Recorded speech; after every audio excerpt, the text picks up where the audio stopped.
of his pictures, so you can relate that he is in a good area. And lovely to have you here, sir. And for all of us, we all are aware of Mr. Gopal Krishnan's contribution to two iconic groups, Unilever and Tata. And it's wonderful to hear from him about, I would say, the topic has been decided, but more to do, I would say, with addressing people, engaging people, and take things forward from there on. Two other things, all of you are aware that he has written numerous books, and I would urge each one of you to to run through the books that he has written. It's very interesting to read through that, and it will do a world of good to all of us here. And the other thing, if Mr. Gopal Krishnan could perhaps touch, they're all the young crowd is here, and I would urge you, sir, if you could advise them to engage their interest in some form of physical activity. I'm not saying each one has to pursue tennis, but whatever the physical activity that they are interested in, if that could also become part of each individual's growing up across during their corporate life. So on behalf of Jamshedpur Management Association and XLRI Ensemble, I welcome you, sir, and lovely to have you and look forward to hearing from you. Thank you. Thank you very much, Tarun. Am I audible? Is it clear? Is the voice clear? Yes, sir, to me. Okay. Well, it's a great pleasure to digitally visit Jamshedpur, having missed it last year. And I'm particularly happy that the Jamshedpur Management Association and the XLRI together are hosting this event. I regard Jamshedpur as the Silicon Valley of India, meaning that if you went back 110 years, Jamshedpur was the Silicon Valley of India. Jamshedpur was the stage on which founder Jamshedji Tata and his son said, we'll do what looks impossible, and set up a great entrepreneurial firm, which of course has had now many brothers and sisters and so on and so forth, which I have been privileged to serve. And I've chosen this subject, why startups, wisdom for startups from grown-ups, partly because I happen to have written a book on it very recently, published by Penguin, with exactly that name, Wisdom for Startups from Grown-ups. Secondly, because I'm addressing the city which I consider to be the original Silicon Valley of India. And thirdly, because we are just 2 days past the 182nd birth anniversary of founder Jamshedji Tata. And for all these three reasons, I thought the subject is particularly appropriate. I have been told by Amitabh that I should speak for maybe 35, 40 minutes, and then there will be some questions from the audience. He was a bit doubtful whether there'll be lots of questions. And I said, if we don't have lots of questions, then we can save some time. But I have no intention of speaking for an hour and 15 minutes, because I have neither any ambition to be in politics nor have any qualification to be in politics. And only politicians can speak for an hour and 15 minutes. As you can see, I'm sitting right in the middle of a tea garden. It's not exactly the temperature outside is 14 or 15 degrees. It's beautiful. And it's not exactly the atmosphere in which you want to talk about startups and grown-ups. But having committed to do this, I said, let me take an hour off. And given the fact that the audience is full of young people, many of whom may become startups, either early in their career or in the middle of their career, I thought I would like to share with you some of the perspectives. Where my perspectives come from, I would like to add, for about 15 years, when Mr. Ratan Tata requested me to chair the Tata Group Innovation Forum, I tried to bring together the principles of innovation with a number of my very senior colleagues. And that resulted in a book which I wrote called A Biography of Innovations.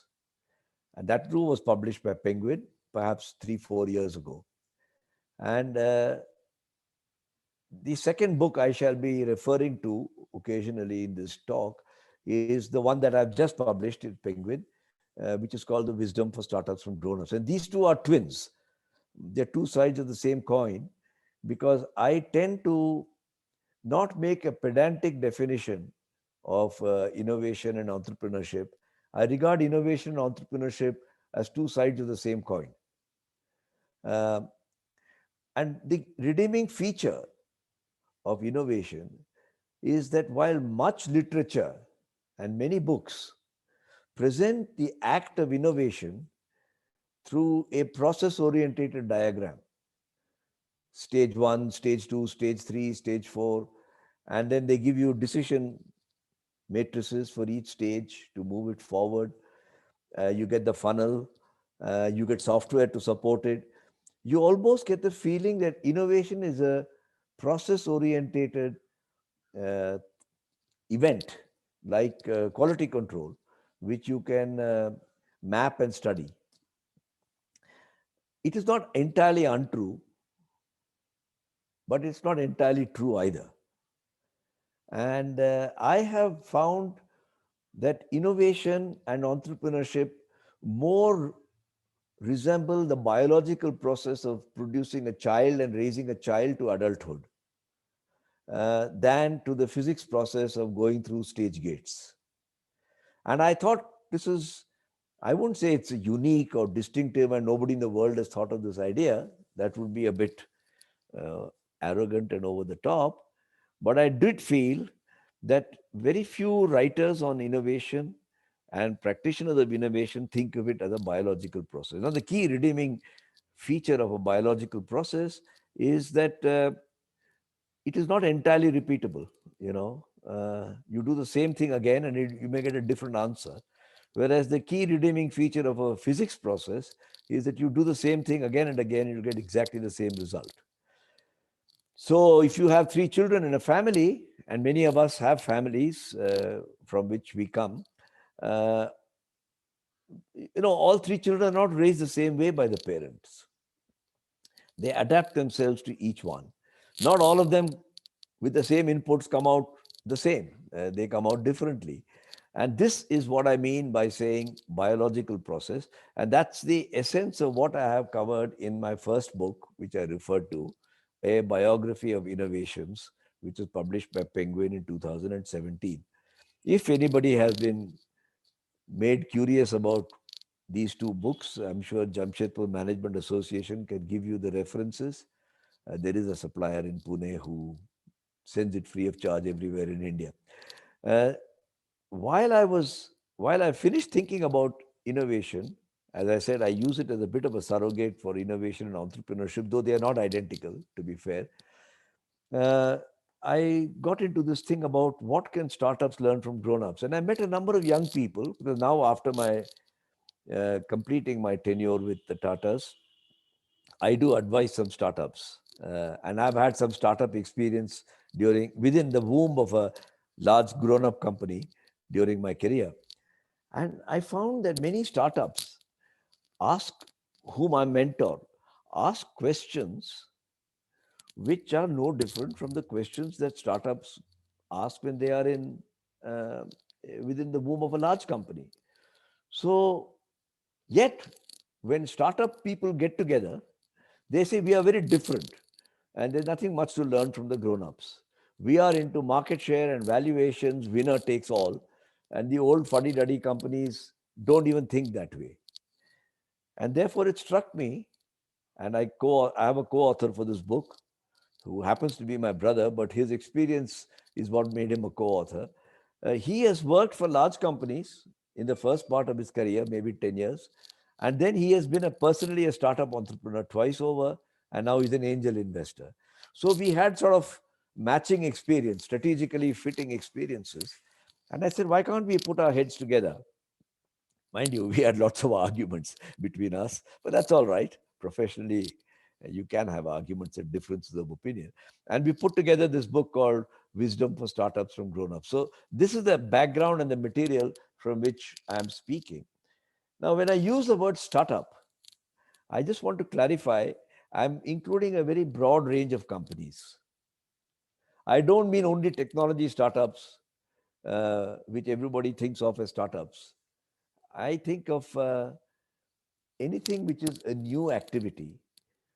For example, it is true that Big Basket is a startup which is digitally enabled, but DMart is also a startup. And DMart started just before uh, Big Basket. It's a very successful company. It's worth 4, 5 billion, 6 billion, or whatever in the market.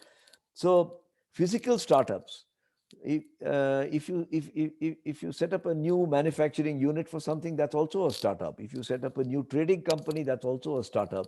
Technology may or may not be its feature. So what we generally refer to as SMEs, MSMEs, and startups, I club together because all of them are at an infant stage or an adolescent stage of their life and career, and they have certain challenges of bandwidth, finance, strategies, approaches, and they are all sitting in the same boat. When they look at large, grown up, well endowed enterprises like a Tata or a Unilever or a Bajaj or whatever, and they say, well, what they do is not for us, we are different.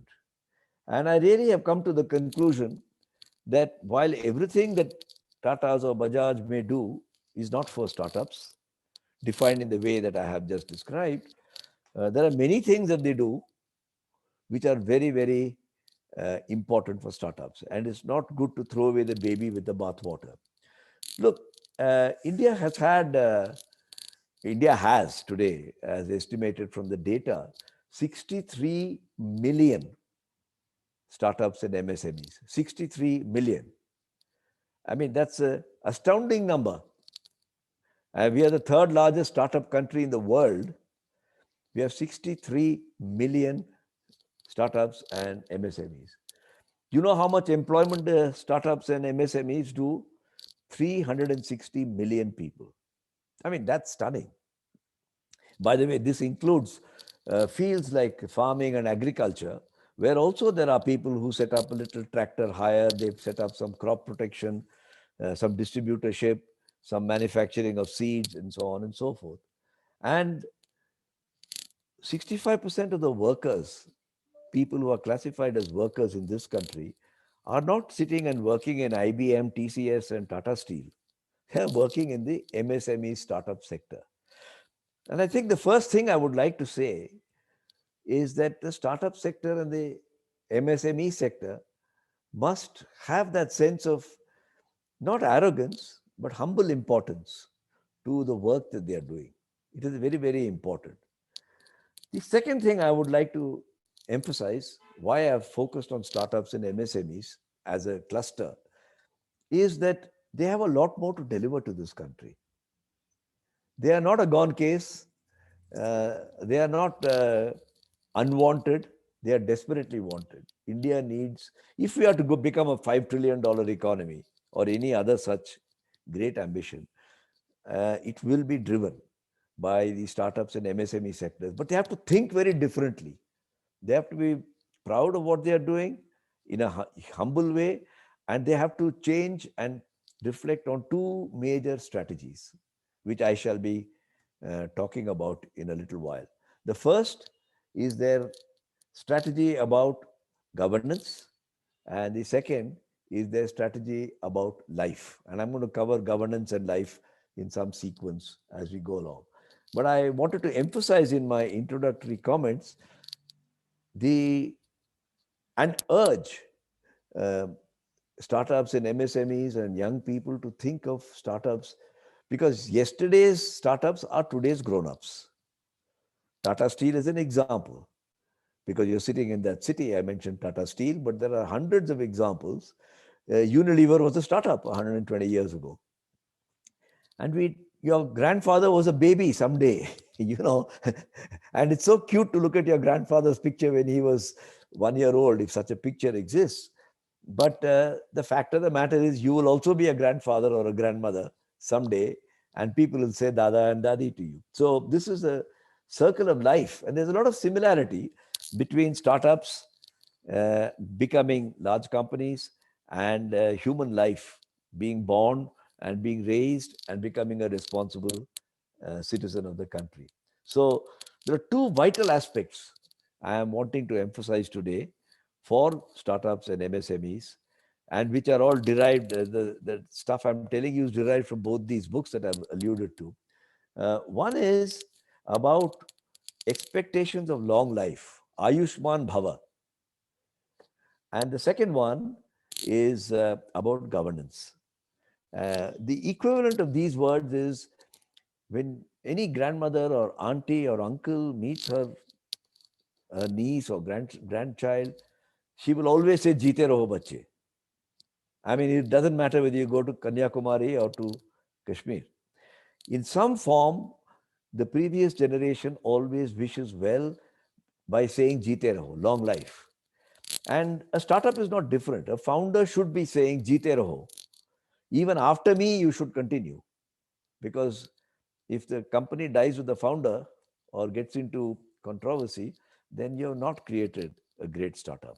Just like if a son becomes unsuccessful or a daughter becomes unsuccessful compared to a father and mother, then something has gone wrong in their being raised.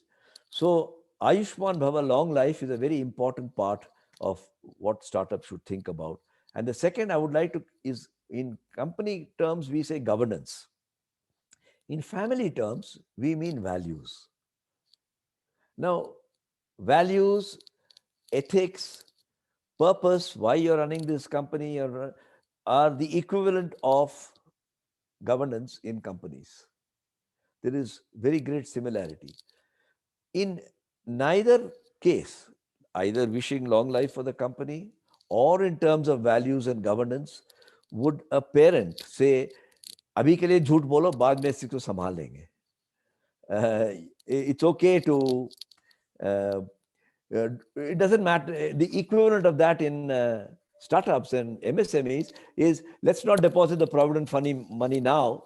Let's use that for cash flow for our business and we'll deal with it later. And that should not be the way you can set up a long life startup MSME. So I want to emphasize something that many startups and MSMEs are not made aware of, that actions for long life and actions for values and governance start from day one and not. People will sometimes tell me when I give this talk in person, साहब वो सब टाटा के लिए ठीक है, आप Hindustan liver की बात कर रहे हो, इतने करोड़ों का कंपनी है, हम लोग छोटे हैं, हम लोग कैसे संभालेंगे? And this is exactly what I mean. You can't say I'm a poor family, so हमको झूठ बोलना मंजूर है, आप लोग बड़े लोग हो, आप लोग, it doesn't work that way. So let me deal with these two aspects, what I call long life and what I call governance or values. In our book, I have had the privilege to read many books about companies that live long. I've had the privilege of having worked for two. Unilever was started around the same time when Jamshedji Tata started Tata Sons and his trading company. And so I know firsthand, having worked in both these companies for as many years as I have, some of their practices and some of their precepts. In addition, in my home, I have a library of long life companies. Some are written about Japanese companies, and some are written about European companies, and some are written about American companies. So I put all this together for when we were writing this book and said, what are the key lessons? Where you say that these are life lessons. They don't change, whether you're a startup or a $50 billion or $100 billion company. That rule remains the same. What are the unchangeable facts of life? Now, if I look at human life, you will say you must be healthy. Tarun began in this by saying touch upon the need for people to be physically fit. And I'm just making a passing reference. It is actually part of the formula. Those who are not physically fit will not be mentally fit to run their companies. And they will themselves may not have a long life. So I personally place a lot of premium on people who are physically fit. It doesn't matter how you do that, whether it's through yoga or through tennis or football, it doesn't matter, but you must be physically fit. So the first habit that I would like to point out of long life companies that I've arrived from researching all these various materials that I have is that they live for a consistent purpose. I emphasize the word consistent and purpose. This is not a matter you say अभी के लिए हम start कर लेते हैं बाद में इसके बारे में सोचेंगे. ये बाद में इतना अकल लड़ाने का मेरे पास bandwidth नहीं है. That is not the way it works. Soon after William Hesketh Lever started Unilever, and he had started exporting in those days to the colonial countries. Somebody asked him, I mean, why are you doing this business? Is it to make money? He said, no, I have a much wider ambition. I want to be able to clean the teeming millions all over the world, and that will take a lot of time. Now, you see in that statement that he made, and this was done in 1880 or thereabouts, he has already mentioned what he wants to do with his company. It must clean the teeming millions. He has said he's going to be global all over the world. And he said that will take a long time. That means kaam baki hai. And now 150 years later, 120 years later, if I see what Unilever does, it's actually doing that. It's cleaning the teeming millions all over the world. Their fastest growing brand is Lifebuoy soap. Can you believe it? Lifebuoy is not a sexy soap, but it's growing very fast. It's their biggest brand. Because there are still parts of India, parts of Africa, parts of Indonesia, other countries where you need to carry the message of hygiene. I remember during my career, sometimes my friends would pull my leg कि यार तूने इतना बड़ा पढ़ाई किया है, physics पढ़ा, engineering पढ़ा, फिर तू साबुन बेच रहा है, as though it is a low grade activity. And when COVID-19 came, and I found that soap and washing your hands with soap can save more lives than all the medicines and vaccines, I really felt good. I said the consistent purpose was alive and kicking. And I even wrote a piece for a newspaper as to how soap actually works on your hand and body and kills its germs. And the reason why the soap industry has saved more lives than the entire pharmaceutical industry has saved over the last 100 years. I mean, that's making a stunning statement. Soap industry has saved more human lives than the entire pharmaceutical industry with all its R&D and drugs and so on and so forth. So simplicity is the essential component of a big purpose, and consistency of that simplicity is extremely important. Why go to Unilever? Because I happen to have worked there, but look at Tata's. When Jamshedji Tata was asked around the same time, plus minus 10 years, what is the purpose of your company? Are you part of the community? He said, I'm not just a part of the community. I exist because of the community. If there was no community, I wouldn't exist. Now, that's a profound statement. He must have made it very simplistically, or what might have been considered simplistic in those days. But Tatas are still doing exactly the same thing. They exist because of the community. And I gave these two examples because I've seen them firsthand to explain that having a consistent purpose, which is the first rule of long life companies, has to be set early, and it has to be, you may express them in different ways, but it has to be kept consistently. You may think, okay, well, all this happened 150 years ago. Don't tell me these old granny's tales. I'll take a modern company, a company that was started in 2010. It is called Big Basket. And this company was doing grocery e-tailing, okay? They had to decide early on what their portfolio of products would be. And it was tempting to go with the low risk material. dry goods, rice, wheat, masalas, dry good, packaged goods. But they said, if a household has to buy 20 items, of which 3 or 4 are fresh fruits and vegetables, I can't supply 16 and say for the balance, you go to the grocery store. So while it is painful to get into the fresh fruits and vegetables, they are perishable, they are difficult to transport, difficult to store, and all that stuff. They decided that they will do it from day one. And that has made, it's one aspect of Big Basket I'm pointing out. Big Basket, a very, very powerful company. Now, it's another example of something that's happened under your nose in the last 10 years of setting a purpose which will be hurtful and painful in the early days, but which is something that uh, they make customer the center of their planning and strategies. So let us accept this first habit of long life companies, consistent purpose. And we got 3 examples I've given you: Unilever, Tata, and even Big Basket. I don't talk much about startups in this respect because people may say, how do you know it will be long lasting? So I say, well, it's a very good start that they have made.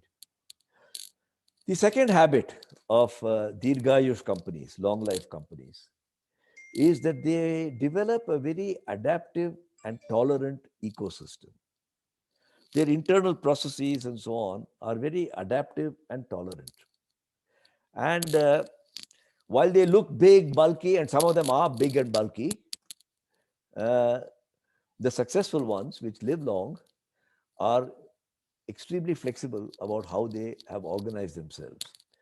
If I have to give you an example, I would take TCS as an example. It's a multi-billion-dollar company, and it's got 470,000 or 500,000 employees the last time I checked. But they are not organized simply with organograms. There's a vice president, and there's a deputy vice president, general managers. They are organized into very flexible teams. And people may not have the same boss for many years. People will change their bosses because they're joining different teams. It's task focused and customer focused. And the TCS organization structure, of course, is particularly suitable for the software industry. I'm not saying steel company should be the same way, but Tata Steel has done it in its own way, suitable to the steel industry. If I go outside Tata, I want to give you the example of a company called Kikkoman Corporation. Kikkoman is a very, very well-known Japanese sauce company. They make soy sauce. And very often the soy sauce you get with the Chinese restaurants in India are imitations of Kikkoman. So Kikkoman has decided to enter India, and they have now announced that Kikkoman India has been formed. But if you go back to the history of Kikkoman, the company began in 1925, and they're a single product company. They just make soy sauce. Soy sauce, soy sauce, and soy sauce, highly focused. And early, the ancestors of Kikkoman said that the distinctive feature of our company will be kunji. Now, kunji is a Japanese word, so obviously you require an explanation for what it means. Kunji, they said, has 2 aspects. First, virtue comes first and fortune comes last. Virtue comes first and fortune comes last. Now, imagine a startup company, a family managed business, stating that upfront, saying this is one of the values that will guide our company. And here I am, almost 100 years later, 95 years later, quoting one aspect of Kunji that they adopted when they were a startup. The second aspect of Kunji is we will employ people who share the same values as a corporation. In other words, they said we want employees to join us because they like our values. And those who can't, they may leave. And the corporation also adapts and changes, and there must be harmony in that environment between the employee and the corporation. And this, I don't want to keep quoting Tata examples only. You'll see in many successful long life companies is that there is Kunji, they have created an adaptive and tolerant system. So this perception that this perception that large companies are about to be extinguished because they are all frothy and fatty is about as true as saying all older people are about to die. There are some older people who die at 55 and they are not healthy, but there are some who go on till 85. So I think you have to see the distinction between those who live on and those who stay. Give you another example. Look at TVS. TVS is a Tamil Nadu originated company. It started as a bus service back in the 20s or 30s, I think. And the TVS bus was so regular and people didn't have watches on their wrist. They would say it must be 10 o'clock because the TVS bus is approaching. It was that sort of precision. Started as a bus service company, and today you can see it's a very successful company in auto ancillaries, in engineering products, and of course, two-wheelers and logistics. So, there are many, many such examples. The third habit, so the first one, just to recount, is consistent purpose. The second one is adaptive environment. The third one is that they are very conservative with financing. There is a perception which is promoted by the pink papers and so on, that startups, SME people are all Rambo guys. They are in it for valuation. They started 4 years ago. Today they are worth 10 billion, and tomorrow they are worth 20 billion. I don't want to comment on the methods of valuation, but I do want to point out that when it comes to their spending their money and raising their money, successful long life startups and MSMEs are conservative with financing. Tatas themselves are very conservative. You may have an excess at a certain point of time, but then you try to recover and get back by measuring certain parameters like cash flows and debt equity ratios and so on and so forth. Frugality is one of their characteristics. They are not big showmen. You will not hear about successful long life companies having 10 yachts in the harbor and hosting birthday parties in fancy places. Um, I remember Mr. Kohli, the late Mr. Kohli, who founded TCS, used to say, a rupee saved is a rupee earned. So in the early days, he would even tell people, why do you want to eat in a 5-star place, eat in a 3-star place, stay in a 3-star hotel rather than a 5-star hotel. Big Basket is another company which is fairly frugal in the way they approach. This is quite the opposite of what you read about in the pink papers. And I'm mentioning this because I think pink papers are influential, but it is a matter for you to think about. The fourth and the last habit I would like to, I'm only summarizing because I can't cover everything, is that long life companies have a knack. It's a knack of developing a cadre of very engaged employees. Very engaged employees. An engaged employee has a certain definition. He will speak up for his company if somebody says something bad about it. He will rise to the task when it is required to an extraordinary level. He believes the company is his.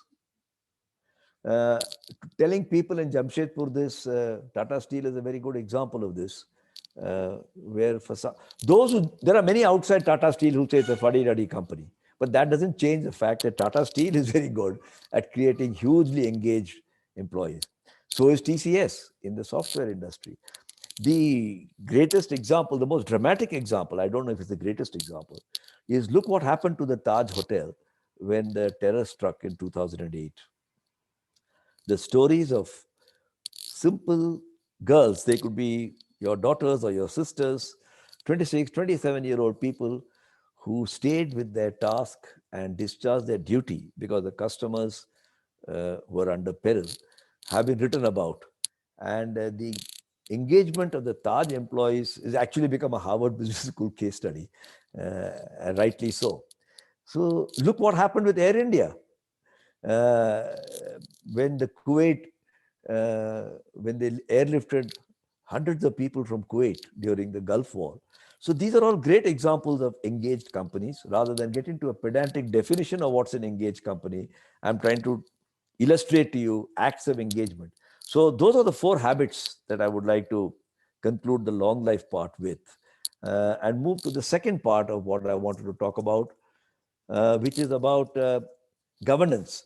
Now, the word governance automatically brings to you, you know, dour sort of legal managers and uh, company secretaries and so on and so forth.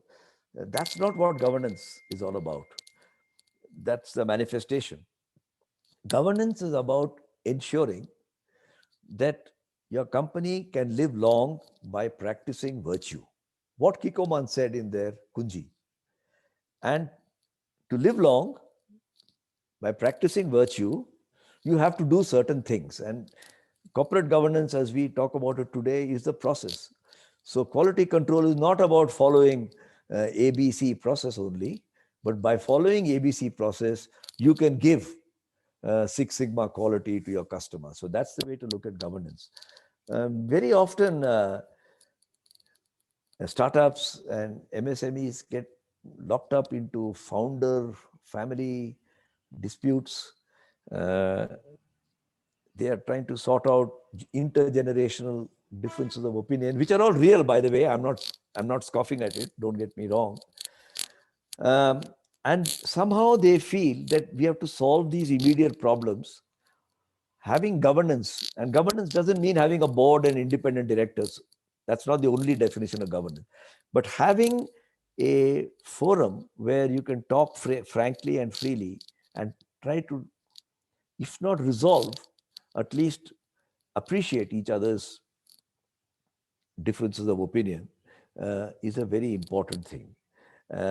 Family managed businesses, each one tries to do it in their own way.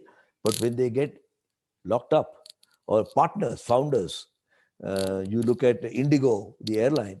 I mean, the 2 founders started it, set up, became dominant in the Indian aviation industry, but then they get into a dispute. And then it goes into the court, and then, nobody wins in a court, frankly. Courts don't help, but it's the last sort of option one should take. So I have experienced why this happens, whether it's an SME or a startup. It happens because they feel very powerful. A founder of a startup feels very powerful. The patriarch of a family feels very powerful. The CEO of a large company feels very powerful. And a politician who becomes a minister feels very powerful. The secretary, the president of your local club feels very powerful. The building society president of your building society feels very powerful. The clerical staff in the corporation who have to give a death certificate or a birth certificate for your family feels very powerful because he's got you. The person who's dispensing vaccine now feels very powerful. So there are a lot of very powerful people. Powerful is not just about hierarchical power, but influence and power. And one of the characteristics of powerful people is they suffer severe brain stress and damage. I deliberately use the word stress and damage. I don't want you to think that they're all off their rocker. But the more the power, the more they tend to be off their rocker. And this is the reality. I've written a book on it called Crash, which is also published by Penguin, by the way, last year, a year before. And in it, I've described, of course, I've kept it to CEOs of companies rather than politicians and others. So, one of the great enemies of governance is the power of 1 or 2 or 3 individuals or family. And I wanted to point this out because people don't realize that the problem of governance due to the negative effects of power is your effect on other people rather than the other way around. I can tell you, I have been the CEO more than once of companies. I have also been, I'm a survivor of brain damage due to power. When I think back in my career at some of my behaviors on some occasions, I do have little causes of regret. They were not major bloomers, but minor ones, but where I might have caused hurt to somebody, which is entirely avoidable. So I speak from experience and not just from you have to look around and see the, your brain is like a fried egg, or like a bunch of iron filings. You more the strong the magnetic field you put in, the stronger the polarity that's developed in the iron filings. And you see this all around you. Look at what happened to powerful leaders in companies like Kingfisher, like ICICI Bank, like Yes Bank, like IL&FS when it comes to Indian companies, or look abroad at Volkswagen Audi in Germany on the emissions testing, or look at Wirecard in Germany. There are many, many such companies. Power, I mean, it's not for nothing that they say power corrupts and power absolutely corrupts. And the point I want to make is that this is not an opinion. In my book, I have quoted 9 serious studies by neuroscientists or psychologists that power actually damages your brain. It's like saying if you become a sportsman, you're going to get muscle damage. You're going to pull some muscle. And therefore, having surgery on your knee or your elbow or your shoulder is a given. And you have to understand that in the world of business, there are things that happen within your power. In fact, one professor in Canada, he's one of our Desi boys, Professor Sukhwinder Singh Obi, that's his name.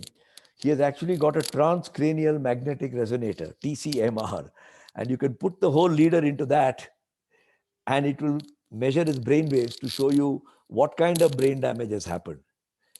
I mentioned this with a sense of humor because the moment SEBI finds out that there's an instrument to measure brain damage, they may prescribe it for all independent directors and say that the independent directors every 3 years shall undergo a TCMR test, and that shall be reported in the annual report. So I do think that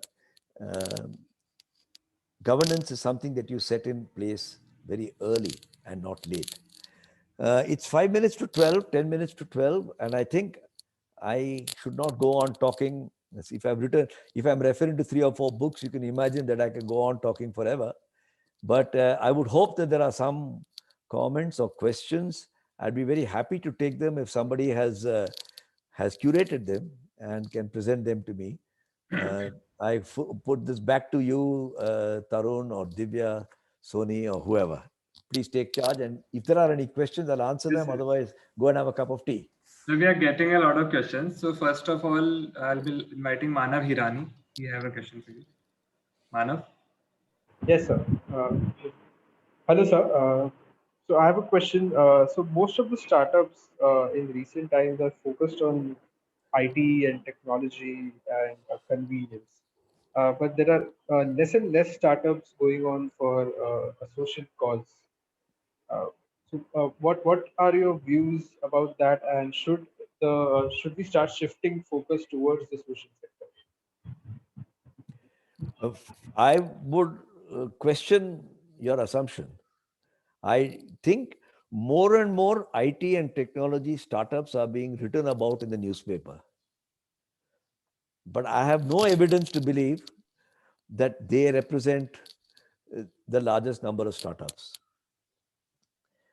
Social entrepreneurship is alive and kicking in India, and so are traditional startups. And I gave you the example of companies like DMart, companies like Galaxy Surfactants, companies like Enercon in Bangalore. There's a book written by that lady who ran Enercon. So there are, please remember that for some reason, this has caught the attention, IT and technology startups of the pink papers, but it is not true to say the country to become a $5 trillion economy must have all these startups, all of them. Correct. Thank you. Sir, we have Vedant Vyas who want to ask something. Vedant? Yes, sir. Good morning, sir. Hi. Great talk, first of all. My question to you was, you mentioned that from the beginning, MSMEs and startups should maintain the governance perspective in terms of values. But sir, wouldn't in the beginning the desire to become profitable surpass these values as what we have established. So, what are your views on how to overcome this challenge that would be there at the very beginning? That's an excellent question. Um, you know, when you doing a startup, obviously you're consumed with becoming profitable, with controlling costs, with having right people, like monitoring your cash flows. But this is like saying if you have a baby in the house, you must be able to provide food for the baby. And there are many families who are not your family and my family, maybe, for whom it is not automatic that the baby will be fed. So, yes, they do have a challenge. But those mothers don't fail to start inculcating values in those children early on. And the point I'm making is you cannot produce a baby who's well fed and who doesn't have good character. Neither can you produce a baby who's so ill fed that the good character doesn't matter. You have to do both. And I like to use the metaphor to say, oh, yes, a startup entrepreneur has a lot of issues, but that doesn't mean he puts governance. By the way, don't read governance as having independent directors and reporting to SEBI. Huh? Governance means having checks and balances, controls. I include in governance things like provident fund का पैसा यहाँ पे divert कर दो बाद में देखा जाएगा. I include that as part of governance. I include governance. Take a bank like Kotak Mahindra Bank. I've just written a book on 6 companies which are creating institutions. It's called Shapers of Business Institutions. One of them is Kotak Mahindra Bank. Uday Kotak said, I will not have my family members join this. I mean, there must be hundreds of cousins who are wanting to get a job in his company. He said, no, I will not. I will go out and get professionals. So I think I don't see a compromise between these two. It is just like a mother will want to, or a father would want to bend over to feed the child well as his earnings will allow, but also not to depart from raising them on character. So read governance to mean good habits, good values, rather than independent directors and the stuff that we normally use. So Thank we you have so gotten a lot of questions on text as well, but due to paucity of time, I'll give a last question to you. So the question is very interesting from Abhishek Kapoor. He wants to know that if there is one thing that grown-ups can learn from startups, what will it be? Oh, lots of things. That's a separate book I have to write. But, But that was a you know, I'll give you an example of what grown-ups can learn from startups, again, metaphorically. Adaptability and flexibility is item number one. Adaptability and flexibility. And I'll give you an example. But remember, a grown-up cannot behave like a startup necessarily. So I'll give you a metaphorical example. You look at an elephant and you look at an octopus. You look at the biology of an elephant and an octopus. The elephant is large, okay? It's got bones, it's got flesh, it's got muscle. And it can move only in a certain way. Within that, some elephants may be more athletic than others. You look at an octopus, it has got 8 arms. And it uses those 8 arms in very magical ways, almost like a Bharatanatyam dancer. It goes like this, like that. It can get hold of a particular piece of food, bring it to the mouth. It can whiplash some predator. Now, the difference between the elephant and the octopus is the octopus's arms are pure muscle. There's no bone in it, which is why they are so adaptable and flexible. Whereas an elephant, which is on land all the time, needs bones because otherwise it won't be hardy. Now, an elephant cannot behave like an octopus, but being muscular at the expense of just being flesh and bones is one lesson that an elephant can learn adaptively, whether if it is possible. So in the same way, many of our companies, grown-up companies, tend to develop a lot of bone by saying organization structure, departments, and this and that. If they can develop more muscle, and I gave the example of TCS as a company which is muscular, in spite of being large. TCS is a great example at this point of time of a grown-up. It looks like a grown-up. You don't know if it's a startup or a grown-up. Remember, it had its IPO in 2004. I mean, TCS is not 100 years old. So you may argue it's a startup or grown-up, but it is not a startup.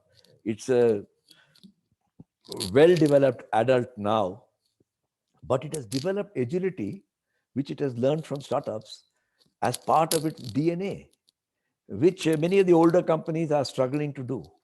So there are many other things that, the passion that startups have, not just the founder, they even recruit people with, people who give their life for it, is often lacking in large grown-ups. And I think that's a second lesson they can learn. So there are lessons. I'm glad you asked that question because it's a very relevant and valid question. Thank you. Yeah, thank you very much, sir. So that's all the questions that we have. And like you spoke amazing things about startups and grown-ups, and I, as I'm associated with a startup currently, and I learned a lot of things. The one thing that I'll take away from this session will be that you said that virtue comes first and fortune comes later. So that will be very helpful for me. And I believe that each one of us learned different things from you. So I'd like to take this time to thank you on behalf of Ensemble Valhalla and the team of Jamshedpur Management Association. And I would also like to thank Mr. Amitabh Bhattacharjee, Mr. Tarun Daga, and Ms. Avi Shekhar to be on the panel with us and to share amazing insights. Thank you very much. Thank you very much, and I wish you all the very best. I hope it was helpful and useful. It was very easy. Thank you very Thanks. much. Bye. Bye. Thank you, sir. Bye, sir. Bye. Thanks, sir. Thanks.